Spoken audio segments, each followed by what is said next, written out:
अब हम विधिवत पिंडदान की प्रक्रिया आरंभ करेंगे और आप स्वयं इस पिशाच के नवीन शरीर ग्रहण करने के प्रत्यक्षदर्शी बनेंगे। सबसे पहले जनेऊ को अपने दाहिने कंधे पर ले आइए, जिसको आप सभ्य बोलते हैं। हाँ, प्रथम पिंडदान लीजिए। पहले हाथ में जल रखिए, तिल रखिए और पिंड रखिए। सामने अर्पण कर दीजिए।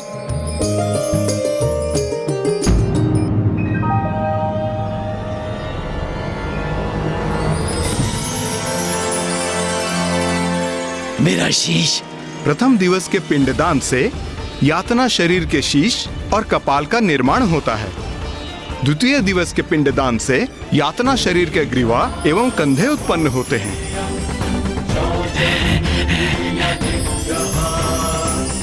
तृतीय दिवस के पिंडदान से उनके हृदय की रचना होती है।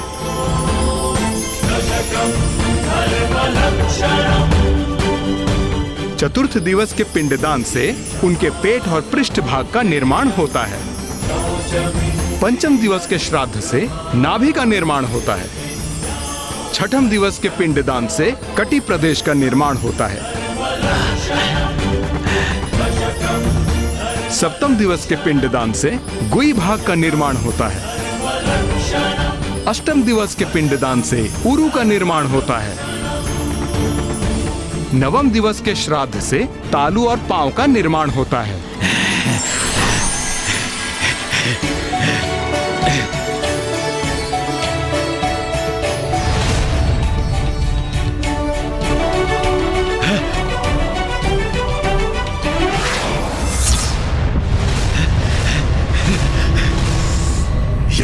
ये नवीन शरीर तो मुझे स्वीकार ही नहीं कर रहा है। शरीर ना सरलता से आत्मा को छोड़ता है, ना ही स्वीकारता है। इसके लिए तो आत्मा को बार बार प्रयास करते रहना होगा।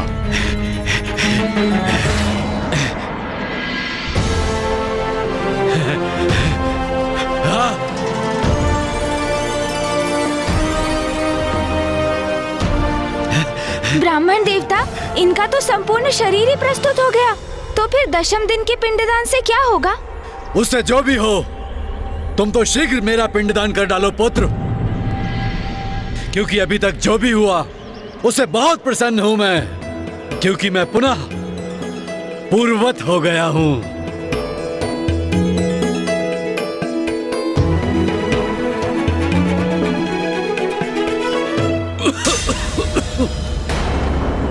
दसम दिवस के पिंडदान से उस शरीर की पूर्णता, क्षुधा और प्यास की उत्पत्ति होती है।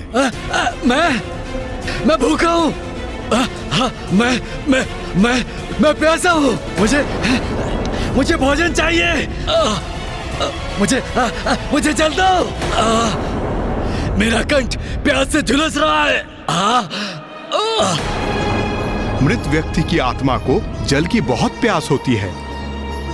पिताश्री, चिंता की कोई बात नहीं वत्स सुबोध।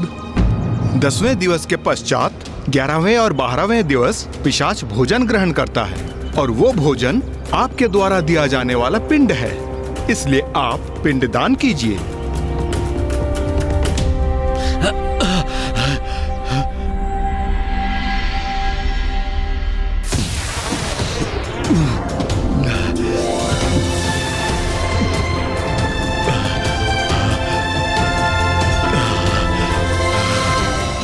भोजन।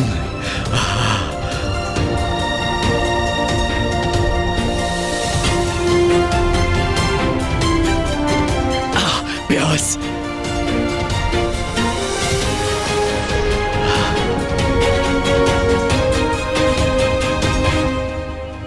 कितना प्यासा था मैं, अब तृप्त हुआ हूं मैं। वत्स सुबोध, अब आपको साहस का परिचय देना होगा। ये ब्राह्मण मेरे पुत्र को साहस रखने के लिए क्यों कह रहा है? आप ऐसा क्यों कह रहे हैं ब्राह्मण देवता? ऐसा क्या होने जा रहा है अब?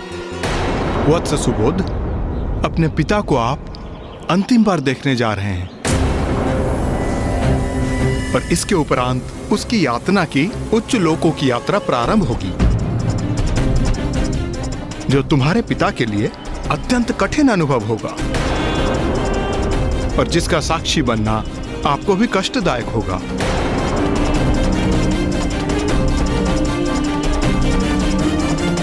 ब्राह्मण देवता, क्या इस यात्रा में मैं अपने प्रिय पिता की कोई सहायता कर सकता हूँ? हाँ वत्स, एक बार वो पृथ्वी की परिधि से बाहर निकल जाएं, तो यमलोक पहुंचने तक उनकी यात्रा का प्रत्येक दिवस हमारे लिए एक मास के समान होगा।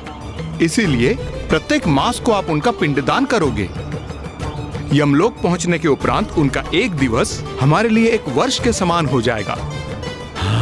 इसीलिए प्रथम वर्ष के उपरांत एक वर्ष के बाद ही पिंडदान करना आवश्यक होता है।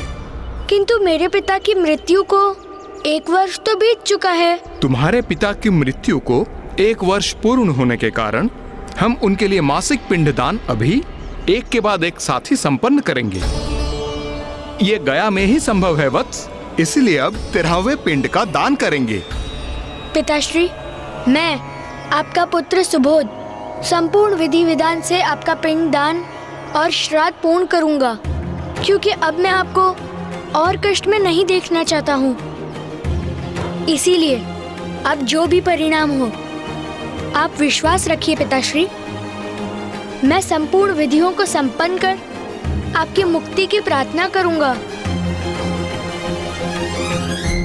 13वां पिंडदान प्रारंभ करें वत्स।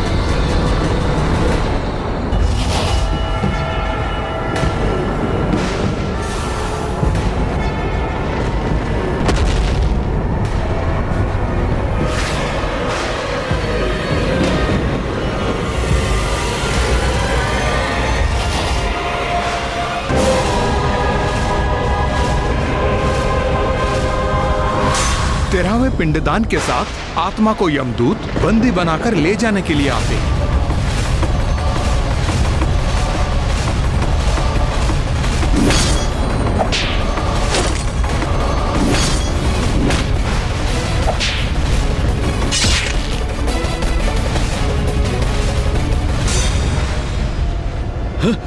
मुझे कहीं नहीं जाना।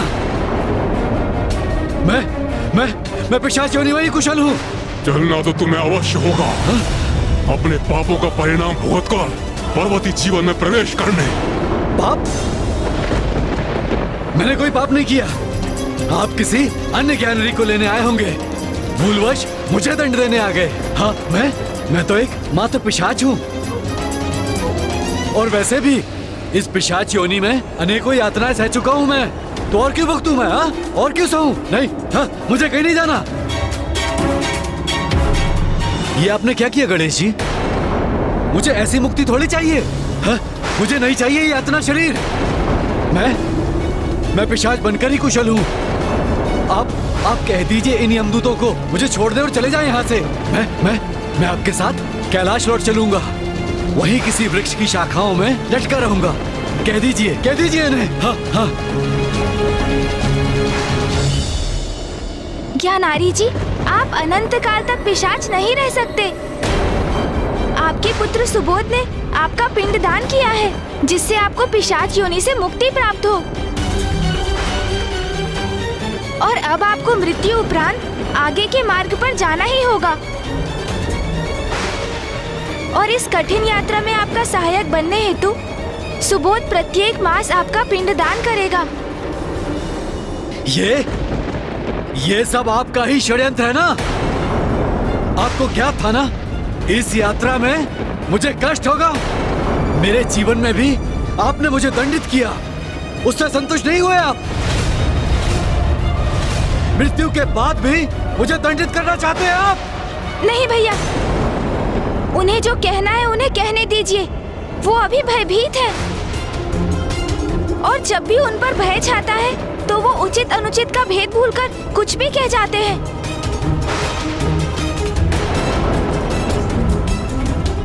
ज्ञानारी, मेरे अनुज गणेश ने मुझे शांत होने के लिए कहा है, किंतु फिर भी मैं ये बात अवश्य कहूंगा। तुम बड़े ही कृतज्ञ हो। पूर्व में तुम हमें ये कहकर सताते रहे कि तुम्हें मुक्ति प्राप्त नहीं हुई है, मुझे मुक्ति दिलवा। और अब जब हम तुम्हें मुक्ति दिलवाने के लिए तुम्हारा पिंड दान करवाने यहां लेकर आए, तो तुम कह रहे हो कि तुम्हें मुक्ति नहीं चाहिए और अपने कष्टों का दोष हम पर मढ़ रहे हो। अरे ऐसी कष्टप्रद मुक्ति किसे चाहिए? बंद करो ये अपना रोदन और विलाप। अब चलो यहाँ से। नहीं नहीं, मैं नहीं चलूंगा आपके साथ। नहीं, मैंने कोई पाप नहीं किया। मैं नहीं चलूंगा। हाँ। अच्छा, तुम ऐसे नहीं मानोगे। नहीं।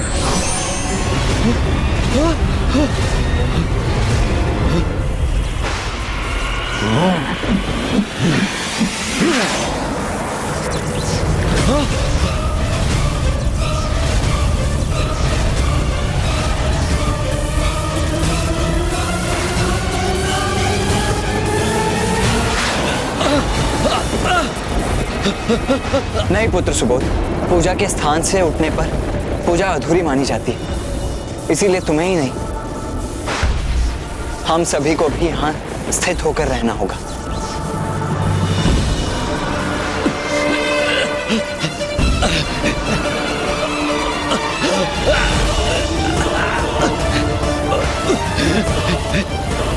मुझे जाने दो मुझे। कोई पाप नहीं किया, कुछ नहीं किया मैंने कुछ नहीं किया। छोड़ो मुझे। असत्य कहना भी पाप होता है और अब तुम वही पाप कर रहे हो।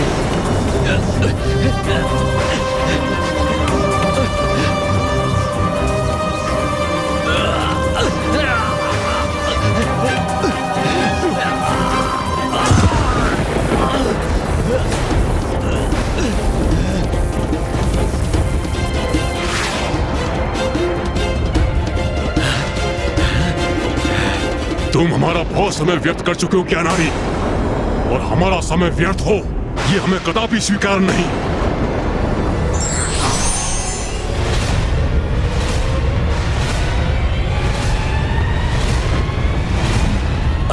अरे ये क्या कर रहे हो तुम?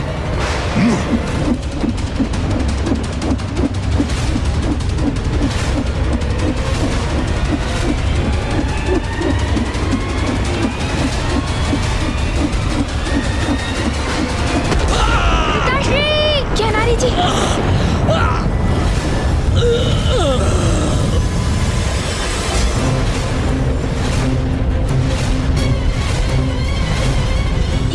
ये क्या किया आपने ज्ञानारी जी के यातना शरीर को ही चीर दिया, उनका अंत कर दिया आपने। अब उन्हें मुक्ति कैसे प्राप्त होगी?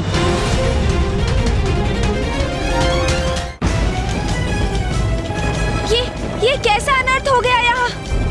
हम ज्ञानारी जी के पिशाच को उनके पिशाच योनि से मुक्ति दिलाने लाए थे यहाँ।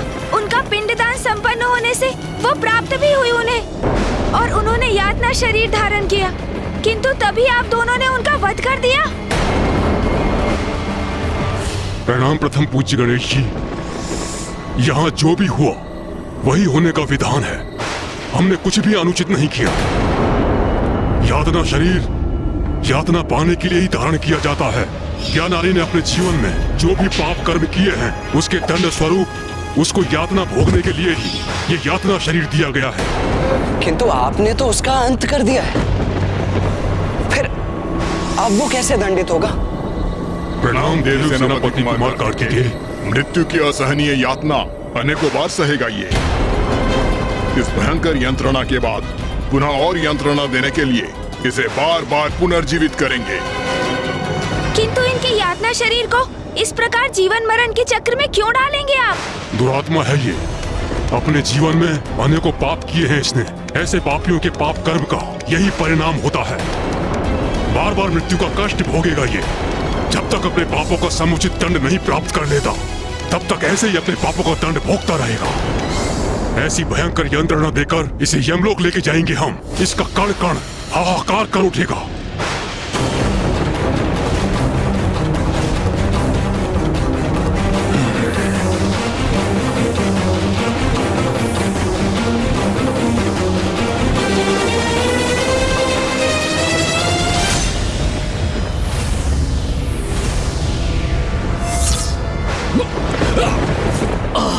पिताश्री,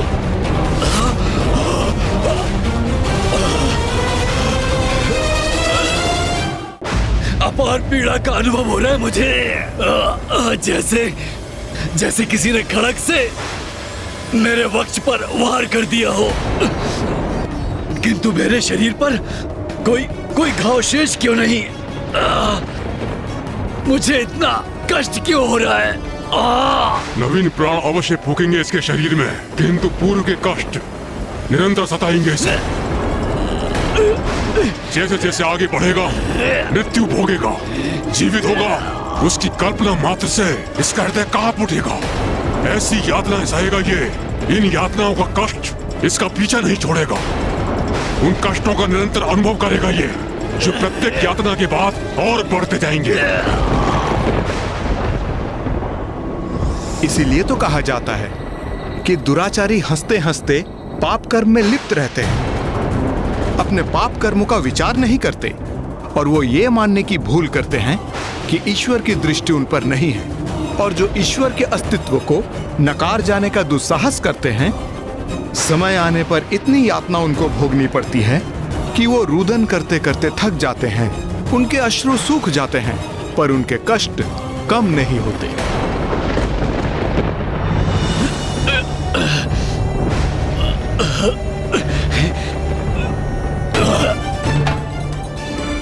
ऋषिवर, मैं तो पूर्व से ही प्यास से तड़प रहा हूं, तो अब रुदन करने के लिए अश्रु कहां से लाऊंगा?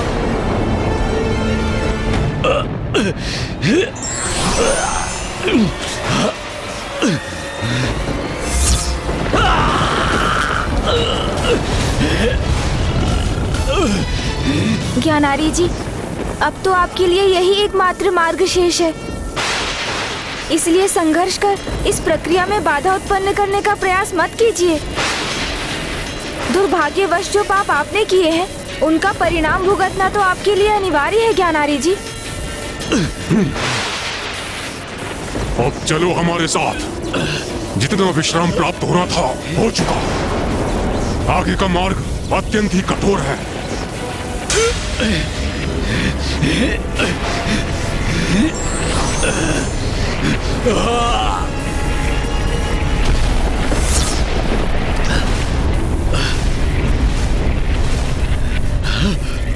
ये कैसा द्वार खुल रहा है मेरे समक्ष? चलो आगे बढ़ो। नहीं, मैं इस भयंकर द्वार में प्रवेश नहीं करना चाहता।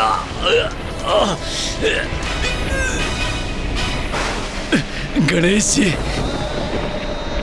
आप और कुमार कार्तिकेय मुझे यहाँ तक लेकर आए, मुझे मेरी पिशाच योनि से मुक्ति दिलाने में मेरी सहायता की। अब एक और याचना है मेरी। आप अपनी दिव्य दृष्टि से मेरे गंतव्य लोक तक, जो अवश्य नरक ही होगा, मेरे इस आगामी यात्रा में प्रत्यक्षदर्शी बने, जिससे आपके माध्यम से संसार भी मेरी इस दुर्गम यात्रा का साक्षी बन सके। मेरे इस उदाहरण से सीख पाकर अन्य जीव पापों से दूर रहने के लिए प्रेरित हो। और प्रभु, मेरे पुत्र को इस यात्रा का विवरण दीजिएगा। मैं अपने जीवन में उसे कुछ उचित सिखा नहीं सका, किंतु कदाचित मेरी मृत्यु के पश्चात तो उसे कुछ सिखाने में समर्थ होऊंगा। प्रभु, मैं अपने संपूर्ण जीवन में आपको भला बुरा कहता रहा, आपको क्षति पहुंचाने का प्रयास करता रहा, किंतु आपने मुझे इस पिशाच योनि से मुक्त कराकर मुझ पर उपकार किया। आप अत्यंत दयालु हैं प्रभु, सभी देवताओं से भिन्न हैं, इसीलिए तो आप अग्रणी हैं, प्रथम पूजनीय है प्रभु, प्रथम पूजनीय। मैं आपकी पीड़ा समझ सकता हूँ, इसलिए जो हुआ सो हुआ। अब आप दंड सहकर अपने पापों का प्रायश्चित कीजिए और स्मरण रखिए, निराशा के गहन अंधकार का अंत आशा की प्रकाश की किरण से अवश्य होता है।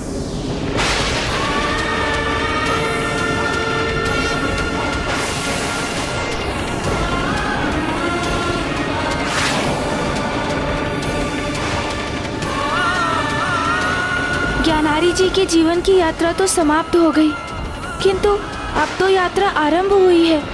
उसे पूर्ण कर यमलोक तक पहुंचना ज्ञानारी जी की आत्मा के लिए बहुत बड़ी चुनौती है। जीवन कर्मों से जुड़ा है, कर्म इच्छाओं से। व्यक्ति की इच्छाएं उचित हो तो उसके कर्म एवं जीवन ही नहीं, मुक्ति भी सरल हो जाती है।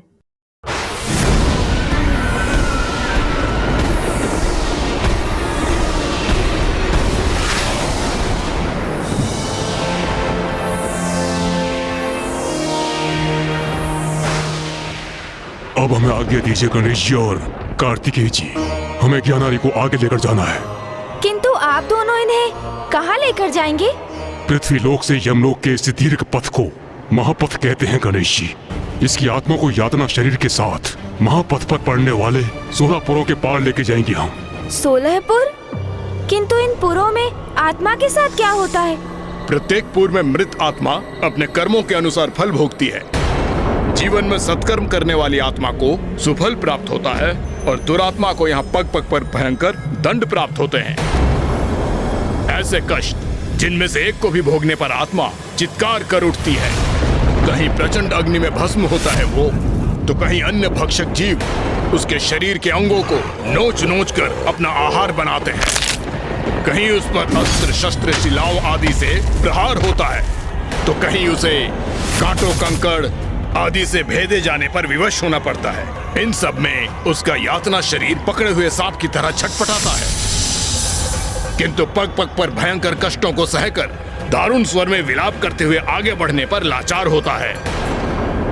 तो जब उसकी आत्मा अपने समस्त कर्मों के फल को भुगत कर उन 16 पुरों के पार पहुंच जाएगी, तो उस यातना शरीर का क्या होगा? 16 पुरों को पार करने के पश्चात ज्ञानारी का यातना शरीर हमारे प्रभु यमराज के समक्ष प्रस्तुत होता है, जहां वो इसके कर्मों के अनुसार उपयुक्त स्थान का निर्णय लेंगे। यदि इसके दंड के उपरांत भी उसके बुरे कर्म शेष रहे तो वो नरगामी होगा, किंतु यदि सत्कर्म शेष रहे तो वो स्वर्ग जाने का भागी बनेगा। अब हमें आज्ञा दीजिए प्रभु, ज्ञानारी अब प्रथम पुर तक पहुंच रहा होगा। 16 पुरों की जो इसकी कठिन और दीर्घ यात्रा जो आरंभ हो रही है, वो पूर्ण होगी 384 दिवसों में।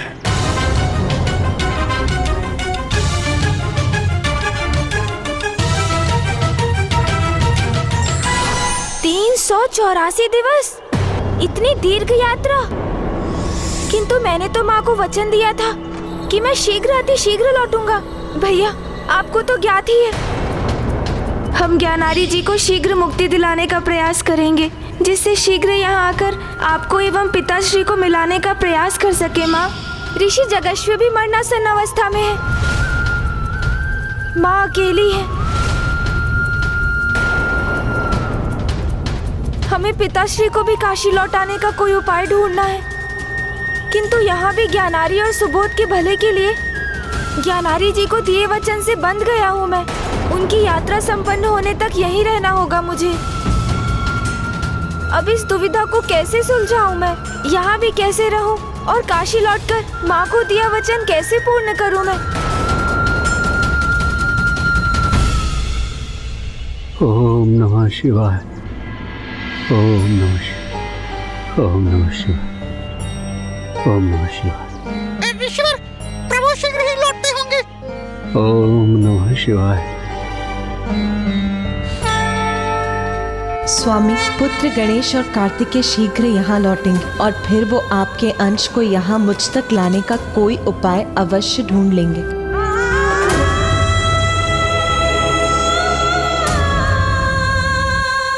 प्रभु गणेश जी, क्या आप मेरे पिताश्री को देख पा रहे हैं? तो मुझे बताइए ना, कहाँ पहुँचे हैं वो? अवश्य सुबोध।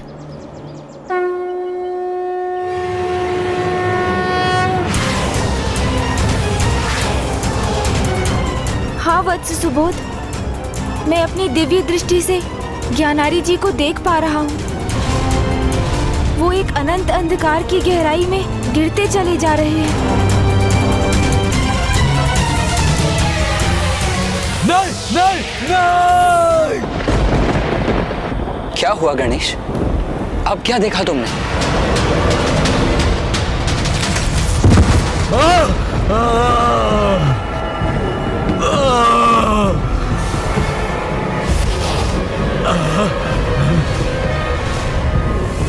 उठो, अभी तुम्हें महापथ पर यमलोक की ओर आगे बढ़ना प्रारंभ करना है।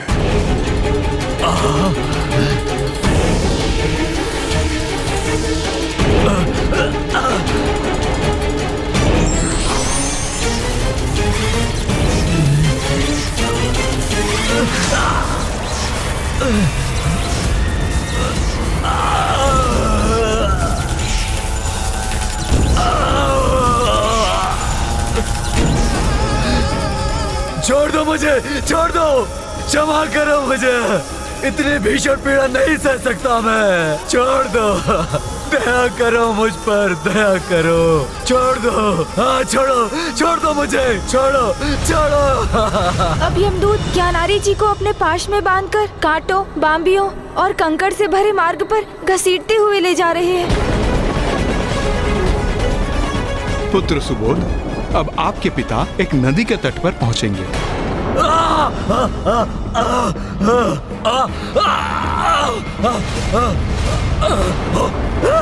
अब हम पुष्प भद्रा नदी के तट पर हैं।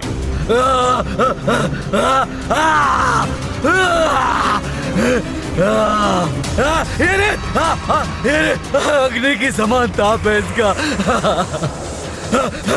इसके प्रचंड ताप से झुलस रहा हूं मैं।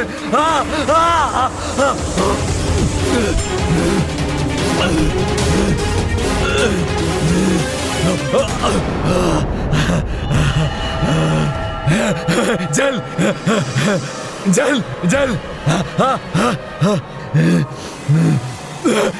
प्यास प्यास प्यास लगी है मुझे।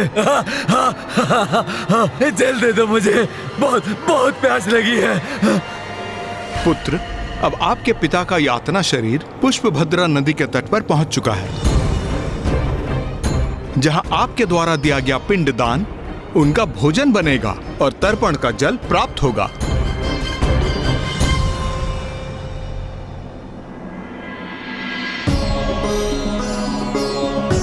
इदं पिंडम ते मया दीयन्ते तो प्रतिष्ठन्ताम।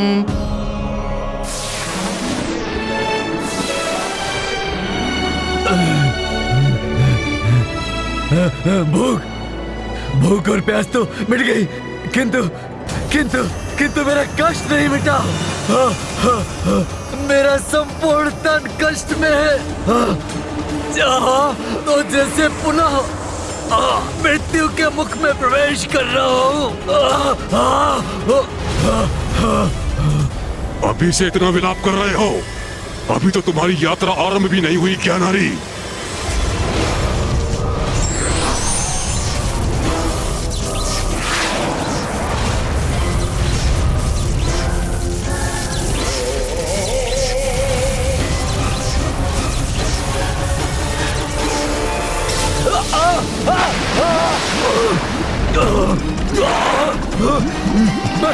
मैं डूब रहा हूँ।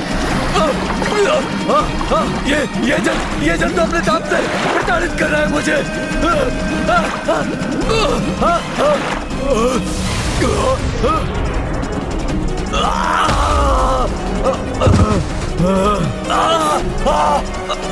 कष्ट तो बढ़ते जा रहे हैं।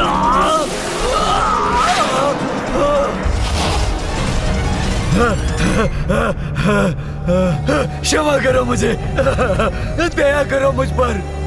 मैं ये कष्ट और नहीं सह सकता, नहीं सह सकता मैं। ये यमपुर है, महापथ पर पड़ने वाला पहला पुर, जहाँ उन आत्माओं को दंड दिया जाता है जिन्होंने अपने जीवन काल में अपने माता पिता का अपमान किया हो। नहीं, मैंने अपने माता पिता का कभी अपमान नहीं किया था, कभी नहीं किया था।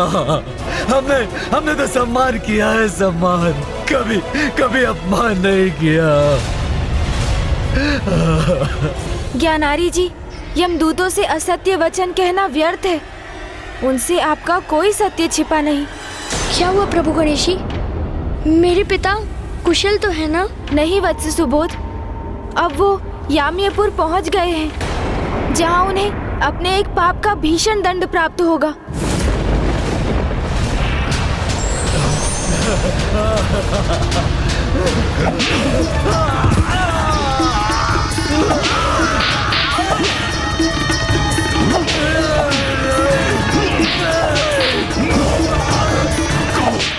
सत्य कहो, क्या तुमने कभी अपने माता पिता का अपमान किया था?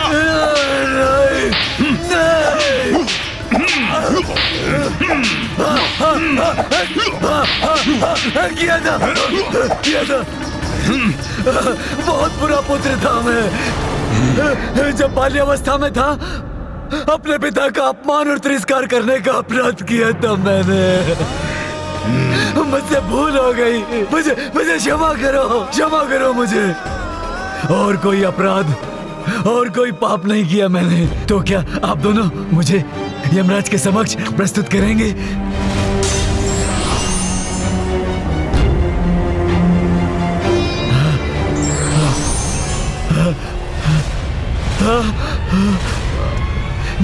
नहीं, गदा का प्रहार मत कीजिए, नहीं।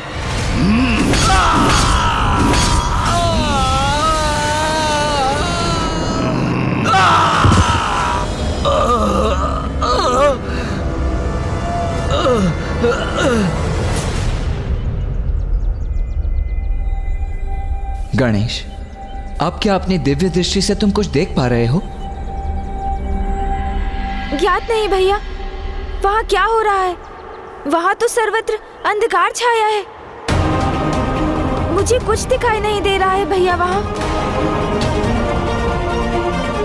ऐसे अंधकार का अर्थ तो ये है कि वो शौर्यपुर पहुंच चुके हैं। ऋषिवर, वहाँ आत्माओं के साथ क्या होता है?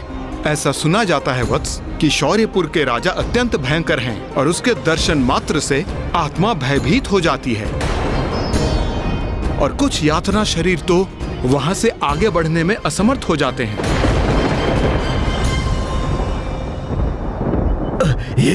ये कहाँ आ गया मैं? यहाँ तो सर्वत्र अंधकार ही अंधकार है।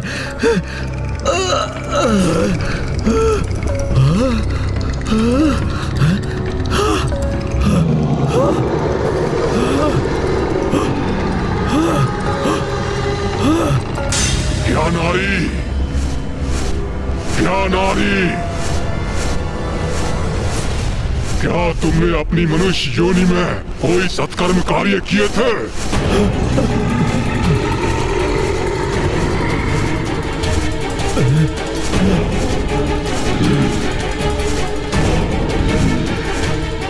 हत्या का महापाप किया है तुमने, धर्म कर्म में लीन ऋषि मुनियों की हत्या की है तुमने। शौर्यपुरी में अब तुम्हारे इस महा अपराध का दंड प्राप्त होगा। तुम्हें तो अब मेरी भीषण अग्नि का प्रकोप सहना पड़ेगा।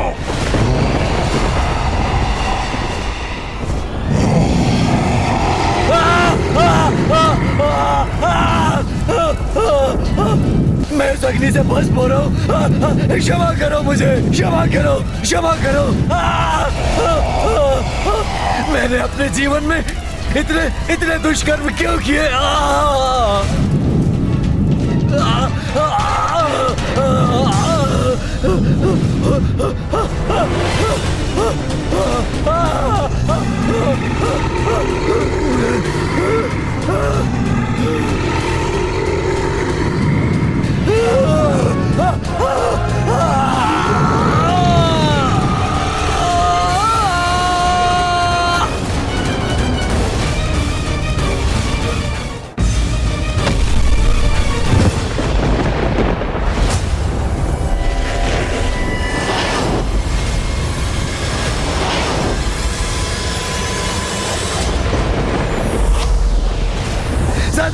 सहायता सहायता, हाँ, मैं भस्म हो रहा हूँ, मैं भस्म हो रहा हूँ, इस अग्नि से भस्म हो रहा हूँ मैं। हाँ, हाँ, शांत करो इस अग्नि को।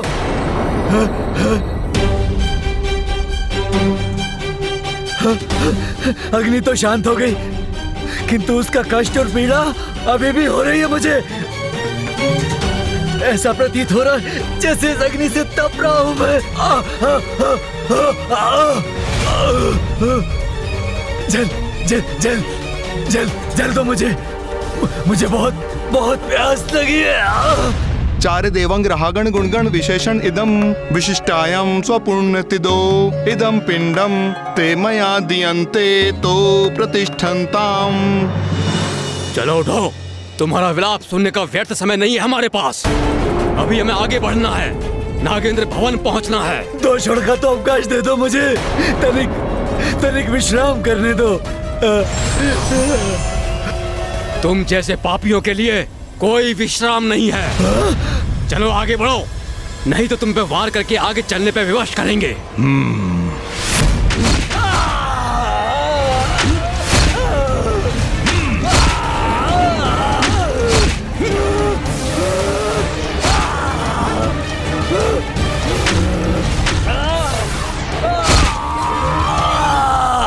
तृतीयपुर नगेंद्र भवन पहुंच गए हैं, जहां ज्ञानारी जी को अपने जीवन काल में कोई भी यज्ञ ना करने का दंड प्राप्त हो रहा है।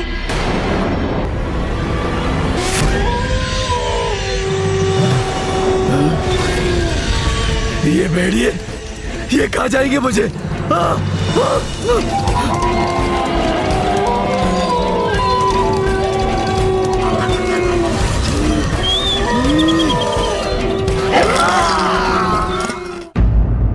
अब वो चतुर्थपुर गंधर्व नगर पहुंच गए हैं, जहां ज्ञानारी जी ईश्वर की पूजा में अवरोध उत्पन्न करने के लिए दंडित हो रहे हैं।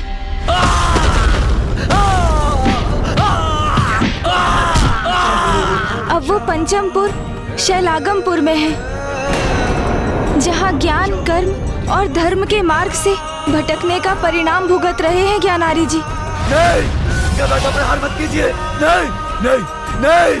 वो षष्ठमपुर क्रोंचपुर में है, जहां अपने ही पुत्र एवं अपने राज्य के अन्य बालकों को प्रताड़ित करने के दंड स्वरूप ज्ञानारी जी पर भीषण गदा प्रहार हो रहा है।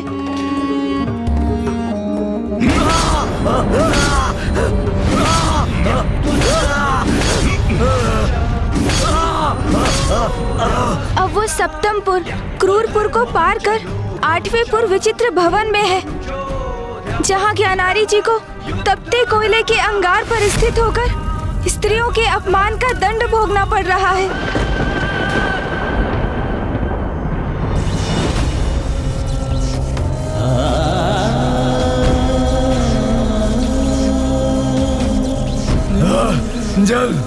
जल दो मुझे, भोजन दो मुझे।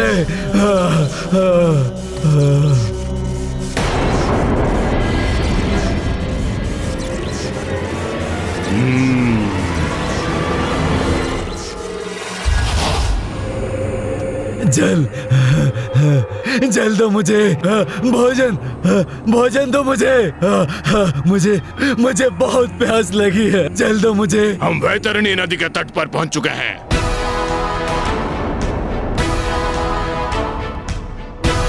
हमें इस नदी को पार करना है।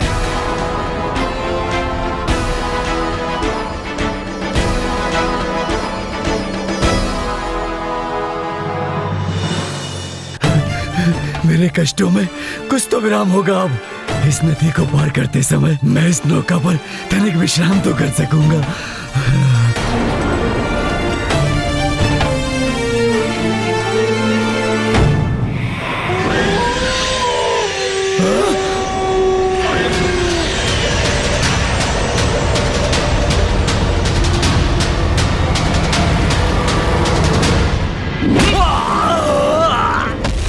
तुम इस नौका पर आरूढ़ नहीं कर सकते। उसके लिए तुम्हें अपने जीवन में कुछ पुण्य करने चाहिए थे। कहो, तुमने कभी कोई पुण्य किया था?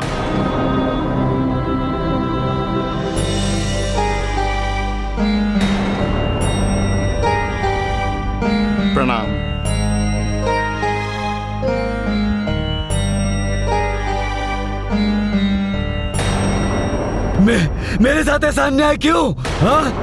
इस ब्राह्मण को नौका में लेकर जा रहे हो, मुझे क्यों नहीं? हाँ? वैतरणी नदी को सुगमता से वही पार कर सकते हैं जिन्होंने अपने जीवन में सत्कर्म किए हैं। मात्र वही नौका से वैतरणी को पार कर सकते हैं। ऐसी आत्मा को स्वयं गौ माता वैतरणी पार करने के लिए प्रकट होती हैं और उसका यातना शरीर उसी दिव्य गौ की पूंछ पकड़कर सुगमता से वैतरणी नदी के उस पार पहुंच जाता है।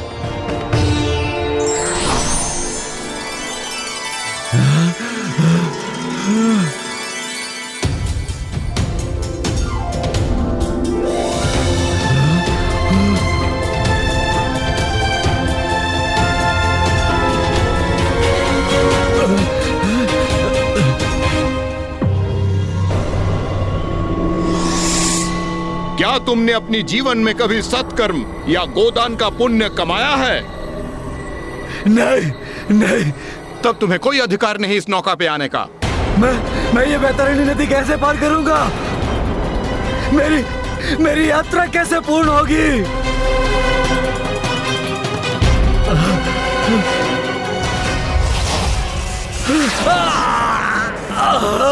वैतरणी नदी तो तुम्हें पार करनी होगी, किंतु नौका पर नहीं। ये अच्छा संकेत नहीं है।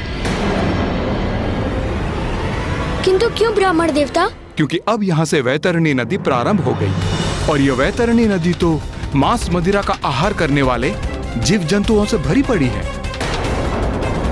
अपनी यात्रा को आगे बढ़ाने के लिए ज्ञानारी को वैतरणी नदी तो पार करनी ही होगी।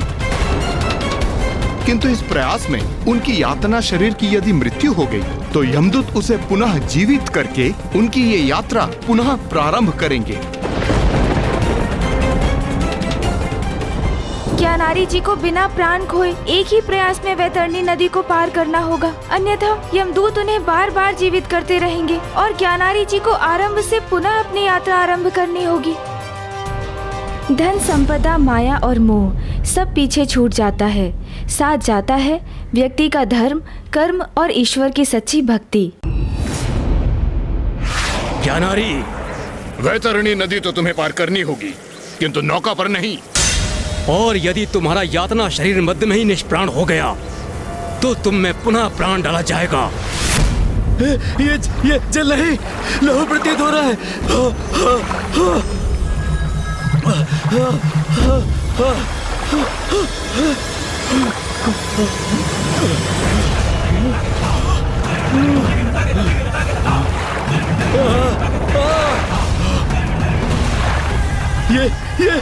ये क्या बड़ा चला रहा है मेरी ओर? ये किसकी वजह है?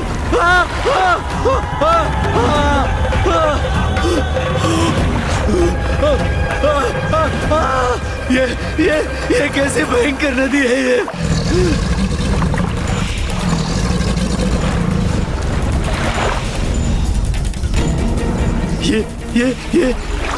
ये किसके नेत्र घूर रहे हैं मुझे, जैसे मुझ पर घात लगा रहे हो।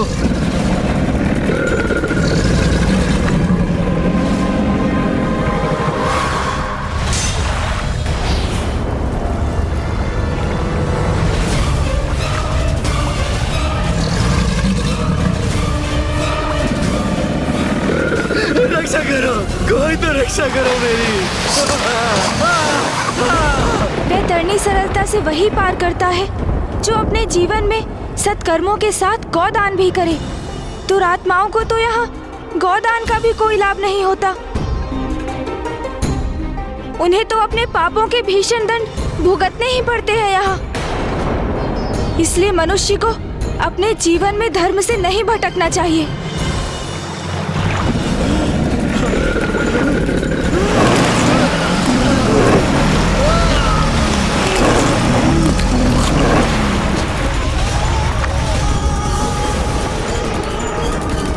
इसका यातना शरीर तो निष्प्राण हो गया।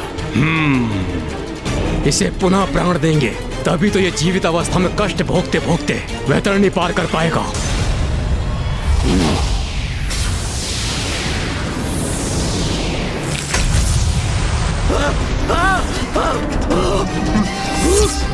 मुझे जीवन क्यों किया? मृत्यु चाहता हूँ मैं, और कष्ट नहीं सह सकता। ज्ञानारी, तुम्हें तो वैतरणी पार करनी होगी, जो तुम्हारा यातना शरीर जीवित अवस्था में ही कर सकता है। और स्मरण रहे, जितनी बार तुम्हारा यातना शरीर मृत अवस्था में जाएगा, उसे हम पुनः जीवित करेंगे। तुम्हें ये कठिन यात्रा पुनः आरंभ करनी होगी। नहीं, नहीं, नहीं।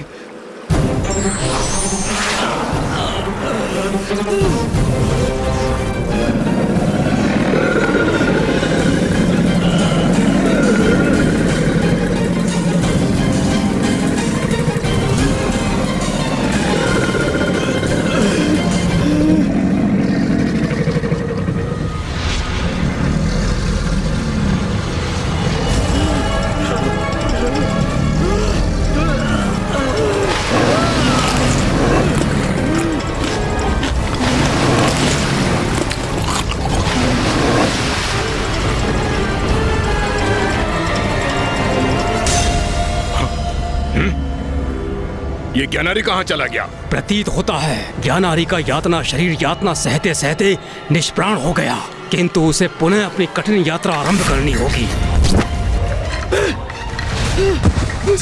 मुझे और यातना मत दो, छोड़ दो मुझे, मुझसे मत करो ये कठिन यात्रा।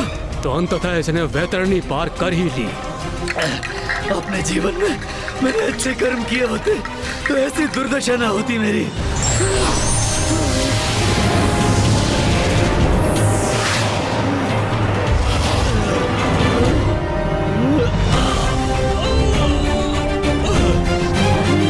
मेरे शरीर को तो यथावत कर दिया तुमने, किंतु अभी भी कष्ट हो रहा है मुझे, जैसे वो भयंकर जीव मेरे शरीर को नोच नोच कर मेरा भक्षण कर रहे हो।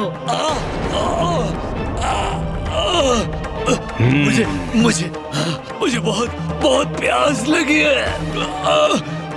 जल दो मुझे। भूख लगी है मुझे, भोजन दो मुझे, भोजन दो। ब्राह्मण देवता, और कितनी यातना सहनी होगी मेरे पिताश्री को? उनकी ये यात्रा कब संपन्न होगी? वत्स सुबोध, तुमने तो अभी 8वें माह का ही पिंडदान किया है, और इस यात्रा की अवधि तो 1 वर्ष की होती है ना। अभी तो ज्ञानारी जी को यमलोक पहुंचने में 4 माह और लगेंगे। मुझे ऋषि जैगश्वी की चिंता सता रही है। माँ को भी शीघ्र लौटकर पिताश्री को काशी लौटाने का वचन दिया है मैंने। ज्ञानारी और सुबोध के प्रति अपना दायित्व संपन्न होते ही मुझे वहां लौटना होगा।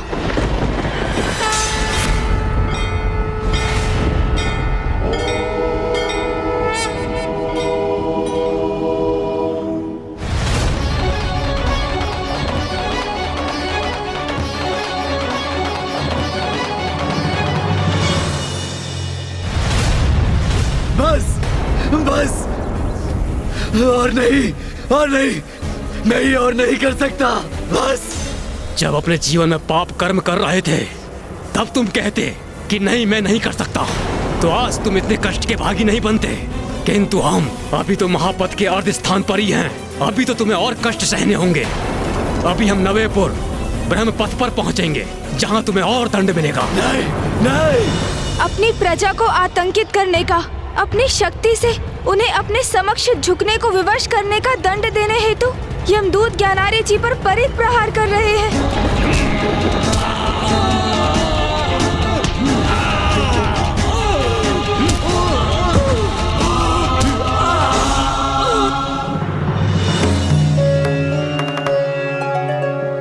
दसवेपुर अर्थात दुखदपुर।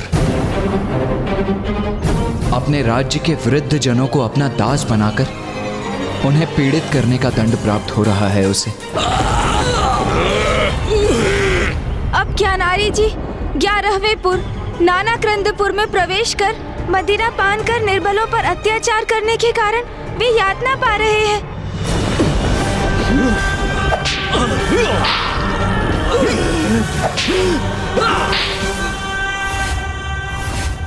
12वें पुर अर्थात सुप्त भवनपुर में ज्ञानारी को अपने राज्य में स्थित भगवान के मंदिरों और उनके श्री विग्रह नष्ट करने के पाप का कठोर दंड प्राप्त हो रहा है।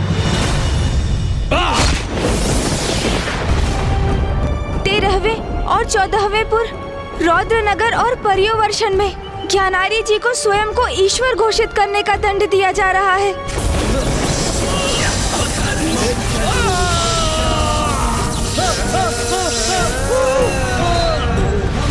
और 15वें एवं 16वें पुर अर्थात शिटाढ्यपुर एवं बहुधर्म भीतिपुर में ज्ञानारी को प्रथम पूज्य गणेश का अपमान करने के महापाप का दंड प्राप्त हो रहा है।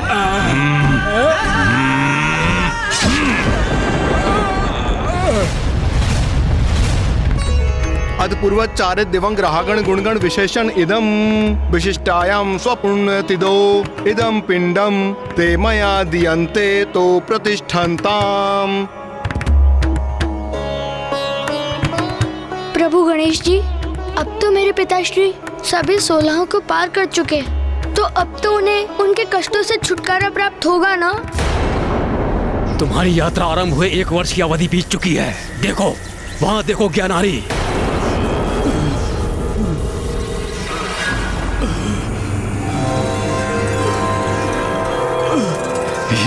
ये सीढ़ियां मुझे यमलोक में स्थित यमराज तक ले जाएंगी।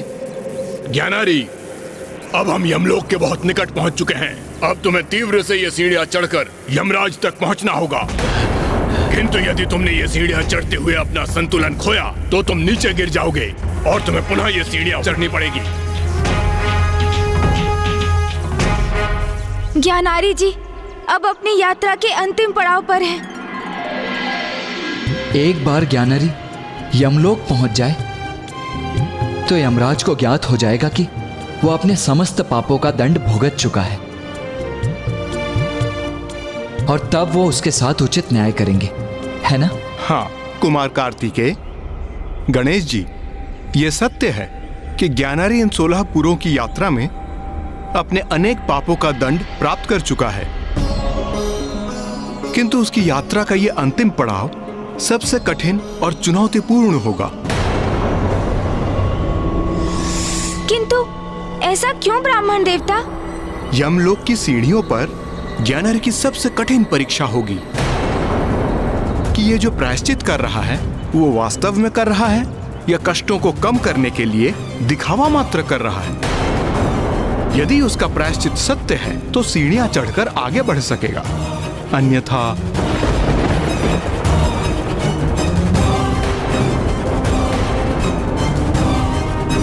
वो नीचे गिरेगा और उसे ऊपर चढ़ना पुनः आरंभ करना होगा।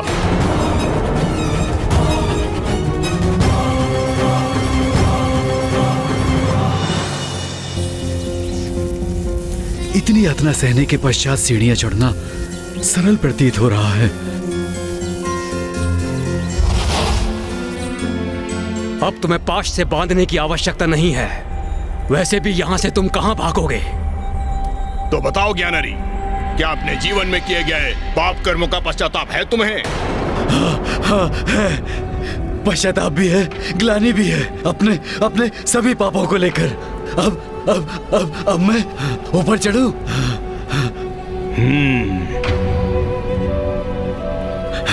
मुक्ति अब प्राप्त होगी मुझे, मुक्ति। इन सीढ़ियों को पार करते ही मैं इन सभी कष्टों से मुक्त हो जाऊंगा।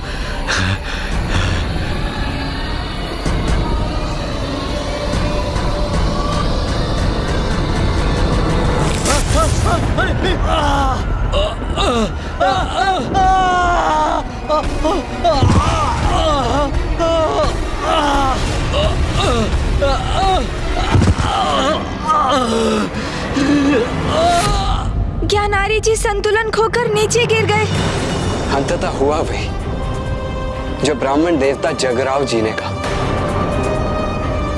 जब तक ज्ञानारी सच्चे हृदय से पश्चाताप नहीं करता वो सीढ़ियां चढ़कर यमराज तक कदापि नहीं पहुंचेगा।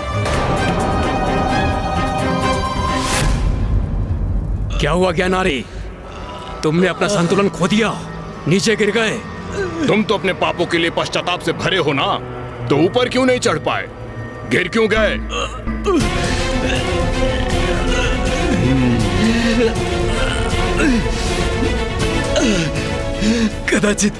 कदाचित मैं बहुत तीव्र गति से ऊपर चढ़ने का प्रयास कर रहा था। इस बार संभल कर धीमी गति से ऊपर चढ़ूंगा।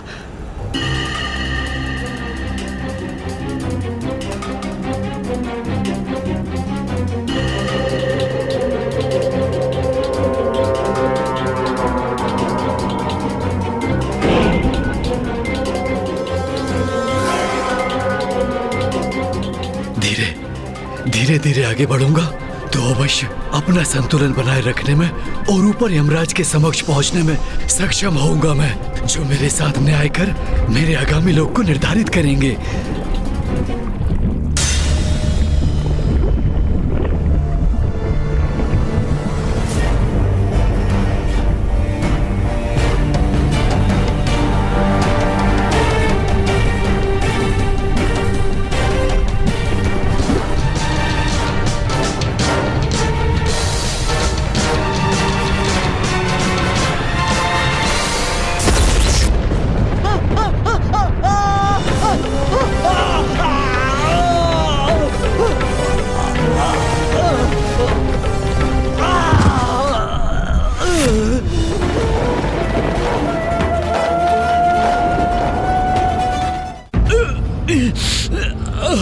अरे तुम तो फिर गिर गए।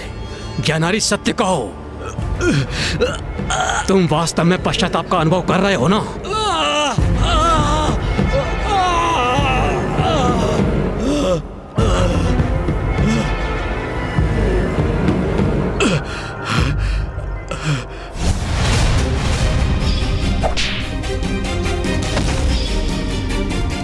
मैंने गणेश जी के नाम का जाप आरंभ किया है।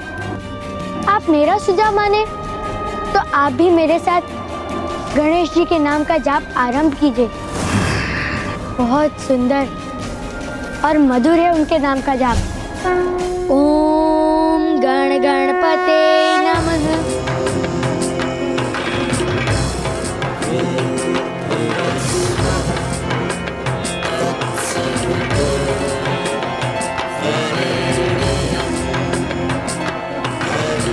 प्रभु गणेश जी, अब आप ही मेरा मार्गदर्शन कीजिए।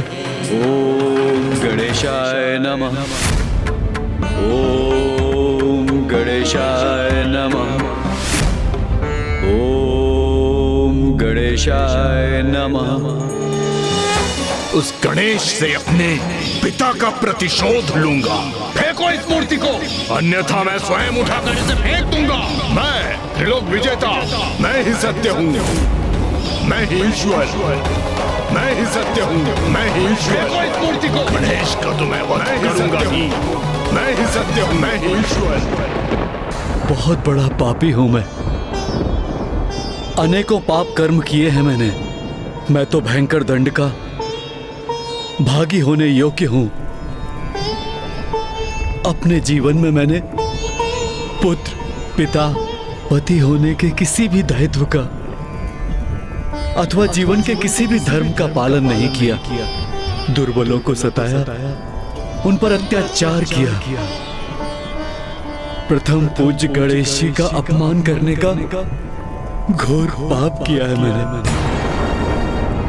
अपने सभी पापों के लिए मैं आपसे क्षमा याचना करता हूं। क्षमा कीजिए प्रभु, क्षमा कीजिए मुझे। प्रभु गणेश जी, मुझे क्षमा कीजिए। मुझ पापी को क्षमादान दीजिए प्रभु, क्षमादान दीजिए प्रभु। ज्ञानारी,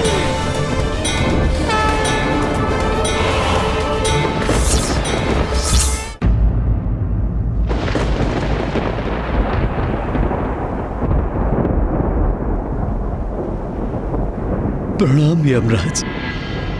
ज्ञानारे, तुम्हारे पुत्र सुबोध ने विधिवत रूप से तुम्हारा श्राद्ध और पिंडदान संपन्न किया है।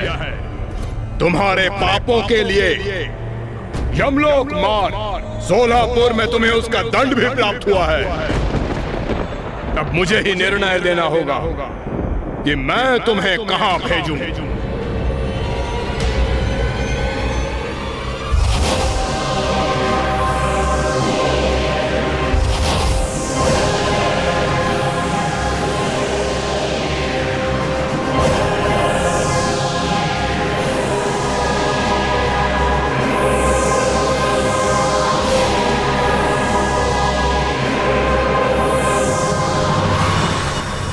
तुमने अन्य पापों के साथ स्वयं को ईश्वर घोषित करने का महापाप किया है।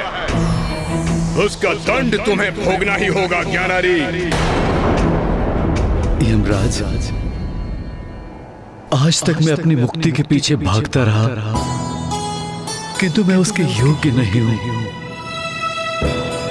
मेरे पाप तो अक्षम्य हैं। उचित कह रहे हो तुम। तुम्हारे पापों के दंड स्वरूप तुम्हें नरक ही भेजना होगा।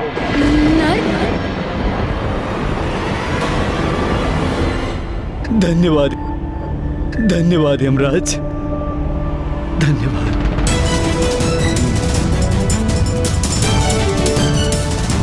आश्चर्य है, धन्यवाद कर रहे हो तुम मेरा। तुम प्रथम आत्मा हो जिसे नर्क भेजने के बाद भी वो मुस्कुरा रहा है। यमराज, इस यात्रा में मैंने स्वयं को जाना। मेरे लिए अपनी बुराई से आत्मसात होने की पीड़ा तो भारी आत्माओं से कहीं अधिक थी। किंतु जब मैं यमलोक की सीढ़ियां चढ़ने लगा तो पुत्र सुबोध द्वारा गणेश की महानता का वर्णन स्मरण हुआ। और तब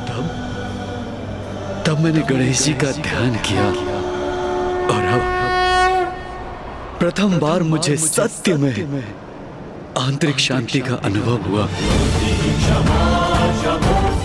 अब मैं समझ चुका हूं, मेरी मुक्ति तो गणेश जी की भक्ति में ही है। वही मेरा मोक्ष है। इसलिए मैं आपका आभारी हूं कि आप मुझे नरक भेज रहे हैं, क्योंकि कष्ट और वेदना का अनुभव किए बिना मैं प्रथम पूज्य गणेश जी की शरण में नहीं आता। और अब नरक की यातना को भोगते हुए मैं अनंत काल तक गणेश जी का नाम ही जपता रहूंगा। प्रभु गणेश जी, अब मैं समझा मेरे पिताश्री नरक जाने में इतने प्रसन्न क्यों हैं। क्योंकि उन्हें अब जितना कष्ट होगा वो उतना ही आपकी भक्ति में लीन होते जाएंगे। अंततः मेरे पिता को आपकी भक्ति के आनंद का आभास हो ही गया। तो उचित है, अब तुम नरक की ही यातना सहो।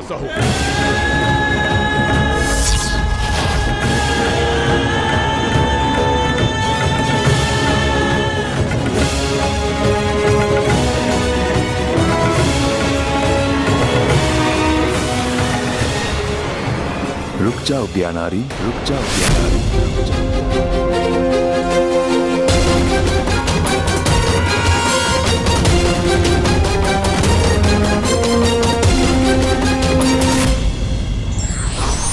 भूल स्वीकार कर उसका प्रायश्चित यदि समय रहते व्यक्ति कर ले तो उसका लोक और परलोक दोनों सुधर जाता है।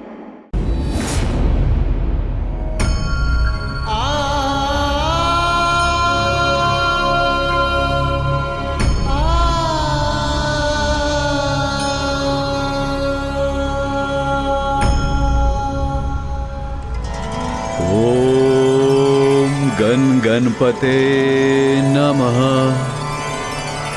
ओम गणपते नमः। ओम गणपते नमः। रुक जाओ ज्ञानारी।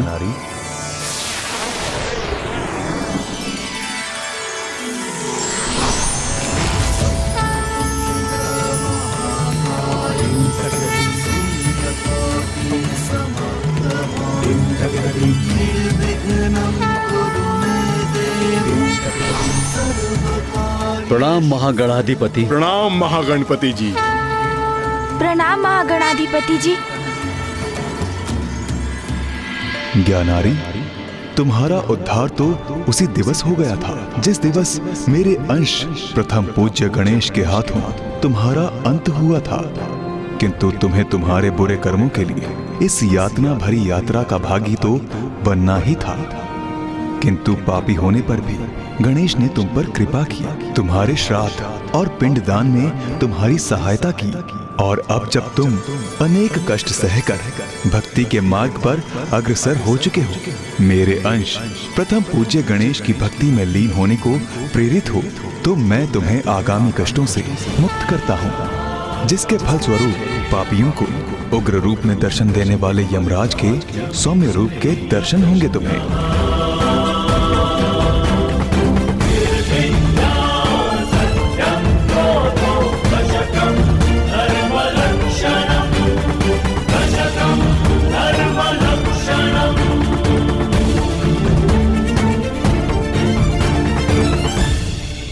मेरे अर्थात प्रथम पूज्य गणेश की कृपा के कारण मैं तुम्हें मोक्ष प्रदान करता हूँ।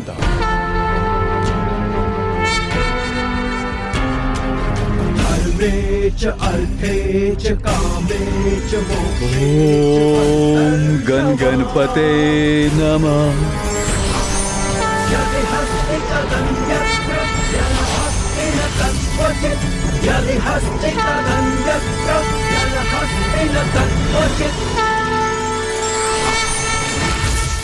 प्रभु महागणाधिपति जी, ज्ञानारी जी को मोक्ष प्रदान करने के लिए आपको कोटि कोटि धन्यवाद प्रभु।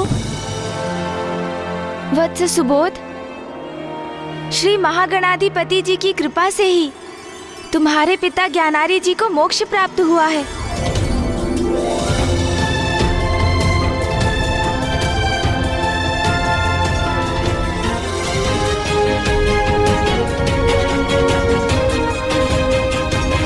प्रभु गणेश जी, ये आपकी कृपा का ही तो परिणाम है। आप जैसा कृपालु तो और कोई नहीं, जो ना केवल अपने भक्तों अपितु अपने शत्रुओं के मुक्ति के लिए भी इतने अथक प्रयास करे।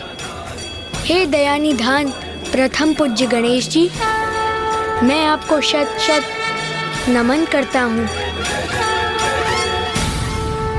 कल्याण हो वत्स।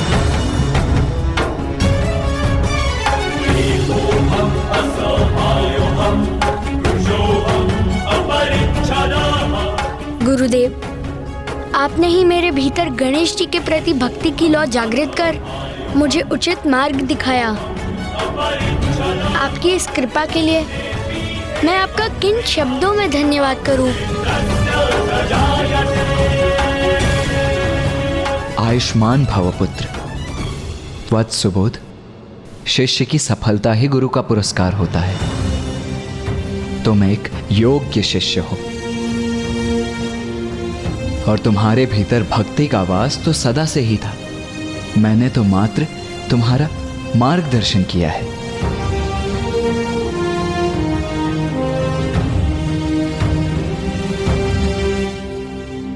ब्राह्मण देवता, आपने हमारी सहायता की। विधिवत ज्ञानारी जी का पिंडदान और श्राद्ध करवाकर हमें हमारे ध्येय तक पहुंचाया।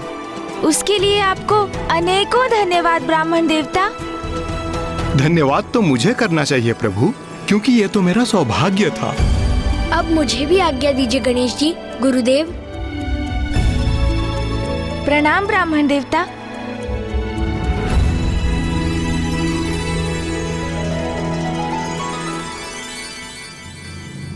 भैया,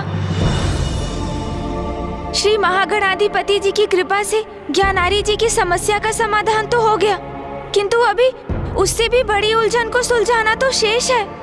हाँ गणेश, अब हमें शीघ्र अतिशीघ्र काशी लौटकर पिताश्री को माँ के निकट काशी लौटाने का उपाय करना होगा। वहां ऋषि जैगश्वे भी पिताश्री के दर्शन के लिए व्याकुल है, अन्यथा वो अपने प्राण त्याग देंगे।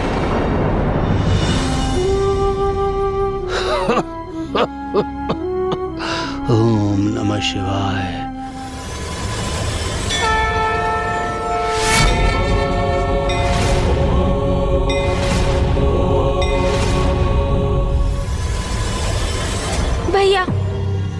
काशी में वो उपाय नहीं मिलेगा। तो उसके लिए हमें कहाँ जाना होगा गणेश? उसके लिए हमें पिताश्री के पास जाना होगा भैया, मंदार पर्वत पर।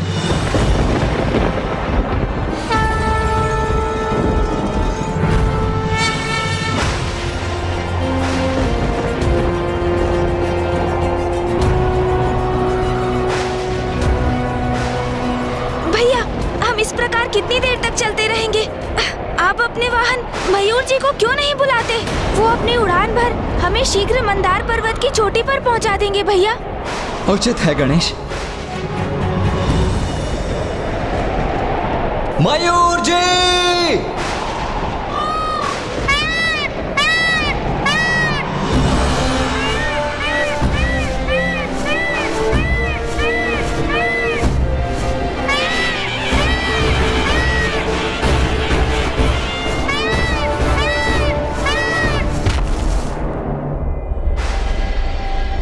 किंतु मुझे संदेह है कि इस दुर्गम और भव्य पर्वत की ऊंचाई पर पहुंचकर भी क्या पिताश्री के दर्शन करना क्या उतना सुगम होगा?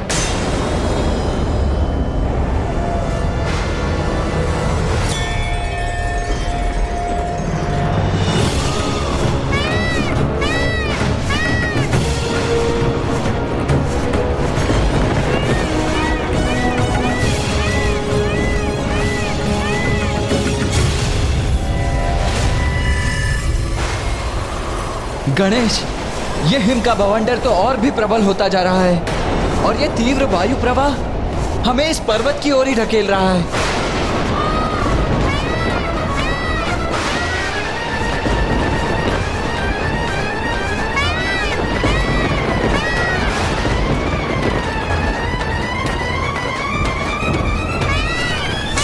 समस्त वातावरण जैसे प्रकृति के विरुद्ध विद्रोह कर रहा है। ये संकट भरा मार्ग हमें शीघ्र पार करना होगा भैया।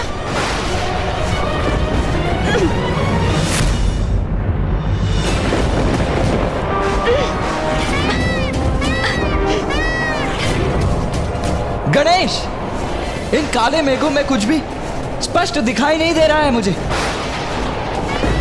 भैया, यहाँ का वातावरण तो पिताश्री के अंतर्मन के समान ही आविष्ट है। उनका हृदय भी वेदना के काले मेघों से ही जूझ रहा है। इसलिए मैं पिताश्री से ही प्रार्थना करता हूँ कि वही हमें उन तक पहुँचने का मार्ग दिखाएं। पिताश्री, हम आप तक पहुँच सके, हमें ऐसा सामर्थ्य प्रदान कीजिए। हमारे यहाँ आने का एकमात्र कारण माता का दुख और आपका एकाकीपन है। माता आपसे विलग होकर अत्यंत पीड़ित और संतप्त है। पिताश्री, आपको लौटाकर हम आपका एवं माता का दुख दूर करना चाहते हैं। महादेव, आपका पुत्र गणेश आपको पुकार रहा है, आपकी याचना कर रहा है।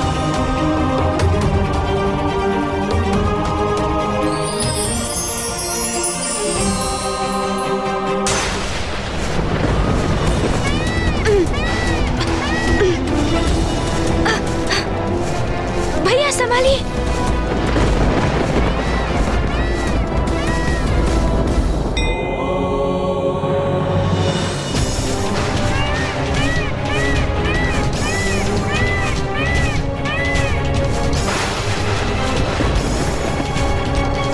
वो देखो गणेश,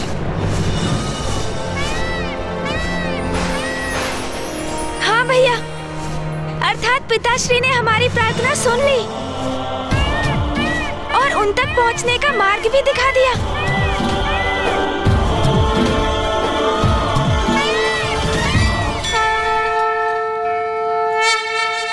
प्रणाम पिताश्री, प्रणाम मामाश्री, प्रणाम फूफा जी। पुत्रो, तुम्हारी माँ कैसी है? पिताश्री, वो भी आपके समान ही द्रवित है, अशांत है, दुखी है। पिताश्री, जब से आपने काशी से प्रस्थान किया है, माँ ने अपनी पलकें तक नहीं झुकाई। तभी से अपार पीड़ा में है वो। आपको काशी लौटने का कोई उपाय ढूंढना ही होगा। पुत्र कार्तिकेय, जब तक राजा देवदास काशी के राजपथ पर स्थित है, महादेव का काशी लौटना संभव। मामाश्री, माँ ने मुझे और गणेश को राजा दिवोदास के विषय में बताया था, किंतु उनके कारण पिताश्री काशी नहीं लौट सकते। ये तो सर्वथा अनुचित है और ये मुझे कदापि स्वीकार नहीं। इसीलिए मैं तो उन राजा दिवोदास को उचित पाठ सिखाने के लिए, उन्हें दंडित करने के लिए अग्रसर भी हो गया था, किंतु फिर माँ और गणेश ने ही मुझे रोक दिया। मैं तुम्हें वरदान देता हूँ कि तुम काशी में स्थित होकर संसार के राजकाज का कार्यभार संभालोगे। महादेव, काशी में मात्र एक ही राजा रह सकता है। फिर वो काशी राजा आप हैं अथवा मैं। और यदि राजा बनने का कर्तव्य मुझे पालन करना है तो आपको काशी छोड़कर जाना होगा महादेव। तो आपको काशी छोड़कर जाना होगा महादेव। तो आपको काशी छोड़कर जाना होगा। मुझे काशी छोड़कर जाना होगा।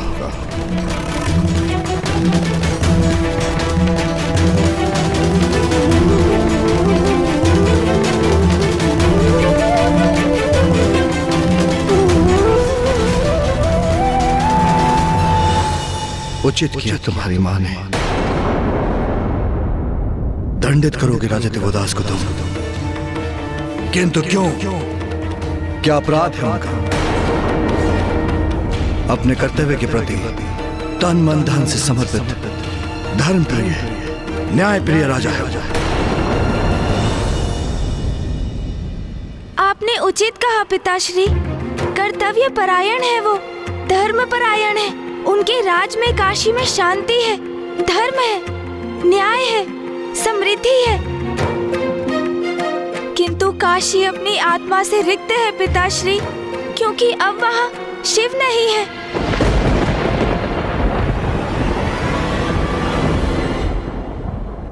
पिताश्री, काशी वो पावन धाम है जहाँ आप स्वयं मरणासन्न मनुष्यों के कान में तारक मंत्र का उच्चारण कर उन्हें सद्गति प्रदान करते हैं।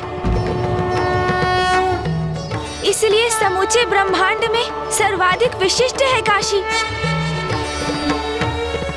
उसका एक विशेष प्रयोजन है, किंतु राजा दिवोदास के कारण अब आप वहाँ उपस्थित नहीं,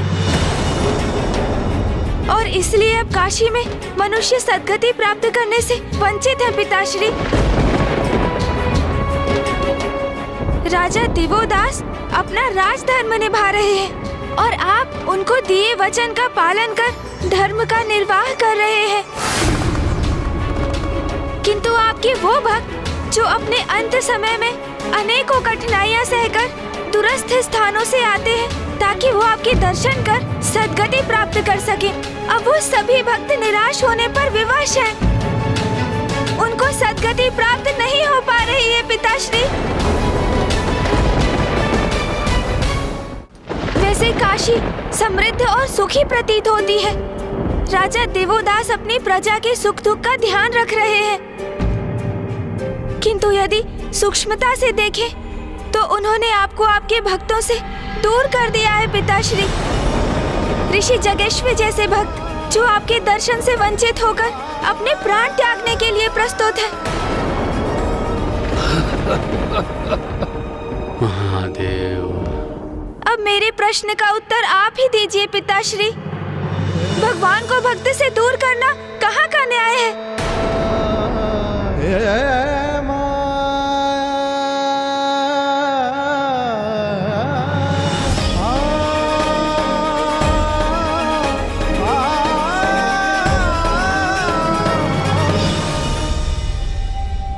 जो भी हो, राजा दिवोदास को दिए गए मेरे वचन को कोई भंग नहीं करेगा। काशी में किसी के हस्तक्षेप की अनुमति नहीं दूंगा मैं।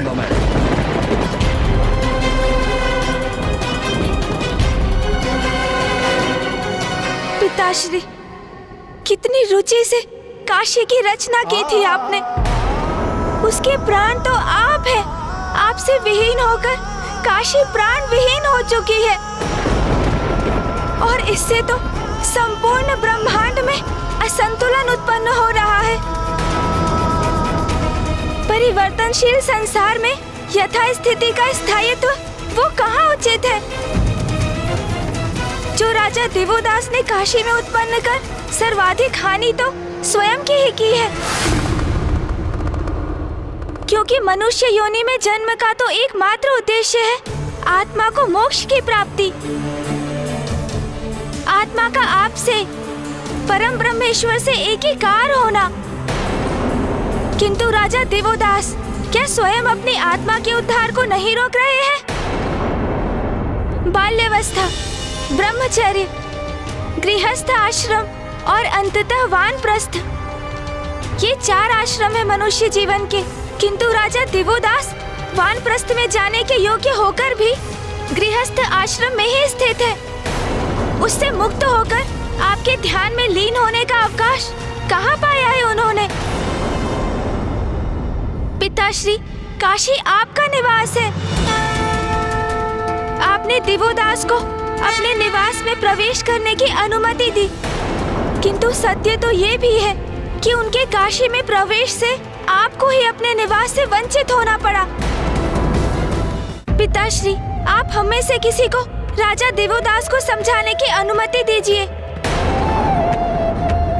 वो बुद्धिमान है, विवेकशील है, वो हमारे समझाने पर इस सत्य को अवश्य समझेंगे। हाँ पिताश्री, अब हमें शीघ्र कोई ऐसा उपाय ढूंढना होगा जिससे राजा दिवोदास का अनादर भी ना हो, आपका उनको दिया हुआ वचन भी भंग ना हो और वो आपको काशी में प्रवेश करने की अनुमति भी दे दे।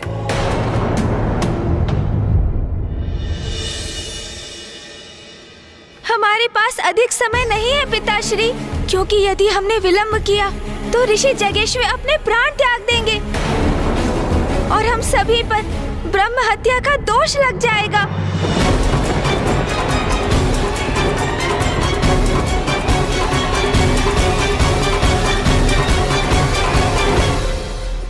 उचित है।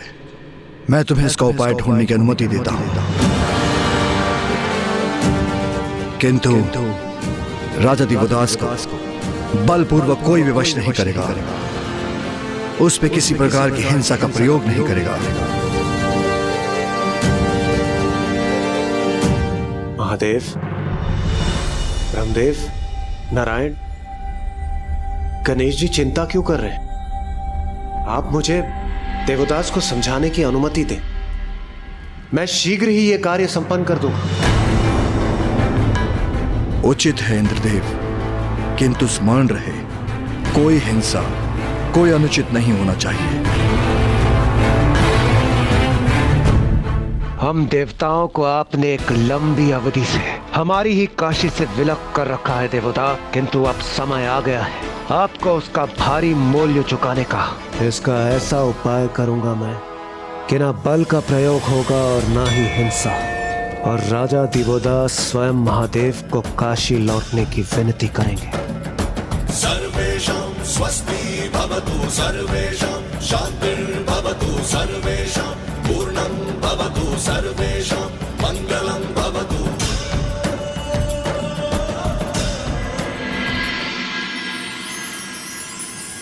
नाथ, आपके मुख पर संतुष्टि का भाव मेरे हृदय को भी प्रसन्नता से भर देता है। देवी सरला, अपने राज्य की समृद्धि से और प्रजा के सुख से ही एक राजा को भी सुख की अनुभूति होती है। आपके राज्य की संपन्नता का श्रेय तो आपका ही है स्वामी।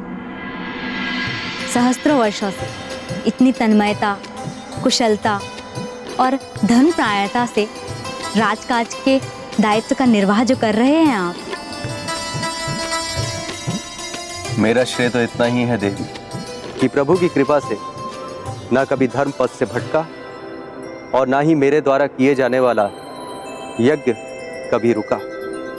और मुझे विश्वास है नाथ, आप सदा इसी प्रकार धर्म का पालन करते रहेंगे और कभी भी भ्रमित होकर धर्म से विमुख नहीं होंगे। राजा देवोदास, माना कि आप बहुत ही धर्मपरायण, न्यायप्रिय नेक शासक भी हैं, किंतु आप एक मनुष्य भी हैं, और मनुष्य अपने धर्म के प्रति कितनी भी निष्ठा क्यों न रखता हो, उसकी कोई ना कोई दुर्बलता अवश्य होती है। अब मैं देवराज इंद्र, तुम्हारी ऐसी परीक्षा लूंगा कि तुम्हारी सारी दुर्बलताएं मेरे समक्ष प्रकट हो जाएंगी।